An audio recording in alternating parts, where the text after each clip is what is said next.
State ASIDA COVID-19 positive OIBA masing HENGATLAKLIBA ASIDAGI OIRAKLIBA PHEEBAM masing YENGLAGA ngasi Chief Minister N BIREN District Singi DC SP CMO LOINANA RIMS JNIMS AMASUNG COVID Care Center Singi Doctor Singa MEEPHAM PANGTHOKTUNA KUPNA KHANNAKHRE Video conferencing KHUTHANGDA PANGTHOKHIBA MEEPHAM aduda Chief Minister na mari LEINABA District Administration Singda positive Oibagi Chang Hanthahannaba THABAK PAIKHATNABA KHANGHANKHI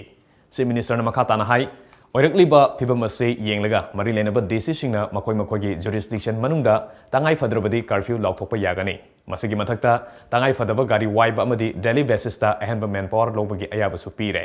मसिगी मरी लेनबा order सु थोकलगनी अमरोमदा Covid की मथौ तौबा नुमित चामनी हेलबा medical personnel सिंग लेंगा के recruitment ता अहम मियंग थमलगनी हॉस्पिटल सिंग अमसुंग कोविड केयर सेंटर सिंगदा मथौ तौरिबा डेडिकेटेड पर्सनल सिंग सु अखनबा इंसेंटिव सिंग पीरगनी हाइकी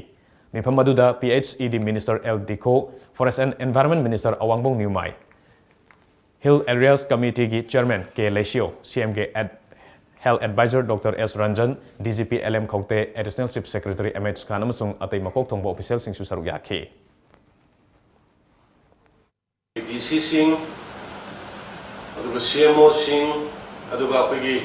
private ki और गवर्नमेंट की हॉस्पिटल सिंह की डॉक्टर रेस्पेक्टेड डॉक्टर सिंह नर्सेस सिंह दगी करी करी क्रमाइना तौरगदी उसी लेरिबा सिचुएशन सिदा मोर्टालिटी की रेट वांखलाइबा तौरइबा सि क्रमाइना कंट्रोल तौबंगबदगे करी की असोइबदगी मोर्टालिटी देसी वांगइनो अदे करी की असोइबदगी सिगी कोगी लौनबगी सांगसी हेंकलाइनो